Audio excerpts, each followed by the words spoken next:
Good morning, everyone. It's really exciting to be here, especially because learning about what my friends have done, I finally understand why I haven't seen Emily that much this term. And my focus at COA has been international environmental policy mostly, and I've focused at the crossroads of policymaking and project development and implementation that throughout the years have led me to various countries, in particular, well, here, the US, Uganda, and Peru. And I want to talk about how this project came to be, because I find that a lot of it is understanding, how we got to our final projects.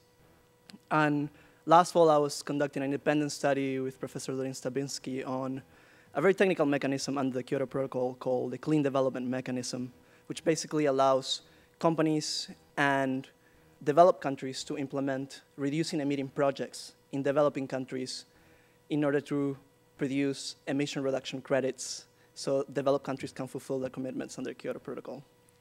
And as I was diving into the technical aspects of this mechanism, I realized that over 2/3 of these credits came from hydro developments, in particular large hydro developments. And unfortunately, Ken hadn't taught hydropolitics of a thirsty world after my first year, so I was like, I wonder if I should focus more on this.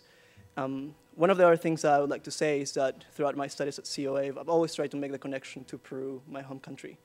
And so as I was dealing with this independent study, I became curious and said, well, I wonder how many of these large-scale hydro developments are applying to be CDM, or Clean Development Mechanism certified.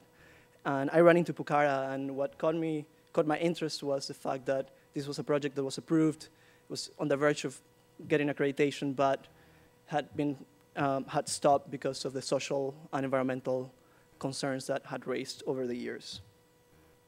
And throughout my research, I had to focus on Peru's energy mix and try and understand, where do I fit Pucara in this project? And these are some facts about Peru's energy sector. And electricity demand is projected to double in the next 20 years or so, and this is a very conservative estimate. I checked the figures for last year's electricity demand, and it's up 8%, so basically we'll probably go beyond what is estimated by 2030. And I found that there are two main sources of energy in Peru. Hydro accounts historically for 80% of the electricity generation in the country, and recently thermal is becoming very important with the discovery of large natural gas fields that are already in production. So hydro remains a very important, or probably the most important source of energy for the country. And so the Peruvian government commissioned the World Bank in the 70s to come up with a portfolio of economically feasible projects.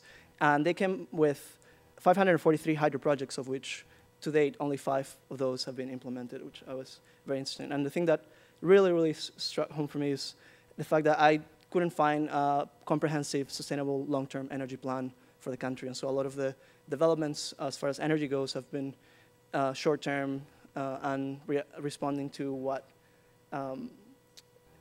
Peru finds as natural resources. And so we have a lot of rivers and mountains, and so hydro makes sense, and now thermal. Before I move on, I also wanted to make the distinction between small and large-scale developments, and I just wanted to make pictures from the US and the Warumbo Dam in Maine, which I believe we get some part of energy from this dam, but I'm not quite sure. And there's a substantive difference between small-scale hydro developments, run-over rivers, where you basically put a generator in the river and the flow of the water generates electricity, whereas with large-scale dams, you have a large reservoir. And in most developing countries, in particular South America, Southeast Asia, China, it involves displacement of rural communities. So the Pucara project is located in southern Peru in the Cusco region, and these are the characteristics of the dam. It's relatively large for the country. It is expected, the World Bank estimated that its expected output for 1 year would be 900 gigawatt hours of electricity, and the state of Maine consumes about 12 gigawatt hours per year. So it's basically this dam would be producing 7 times the demand of energy of Maine. I spent 3 months at the project site, basically trying to interview and meet with the different stakeholders, rural communities, community leaders, the project developer, and government officials, trying to understand what happened, why this project basically came to a stall, and this is an overview of what happened over the past years. So this dam was scheduled, or this hydro development was scheduled to be finished by 2011, but to date the construction hasn't even started, mostly because rural communities oppose to the way the government and the project developer has approached the development of this project.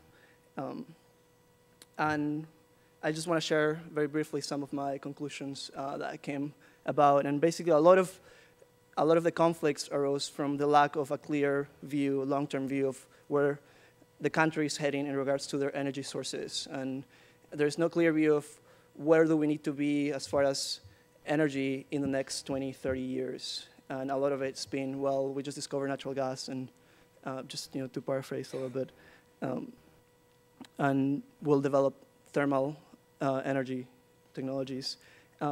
Surprisingly, a lot of these communities are keen to talk about maybe future developments as long as they become shareholders of the project, and they believe that their land is their assets and they shouldn't be taken for granted. Whereas a lot of the project developers just focus on the economics and the money aspect of it. Also, currently in Peru, there are over 200 social conflicts, of which over 2/3 come from environmental projects, or I would say sustainable, what is labeled as sustainable development or development projects that involved forestry projects and the like. Also, what I found is that the consultation process created a lot of conflicts rather than trying to express what the government and the company had planned for the project. So there was a lot of confusion about what happened. A lot of the communities up in the mountains in Peru speak Quechua, and very few of those sessions were conducted in their native languages. So that was also a barrier. And lastly, I think also the current Peruvian laws do not really create a safety net for communities that accept these projects and later on find out that what they were promised is not what they got. Thank you.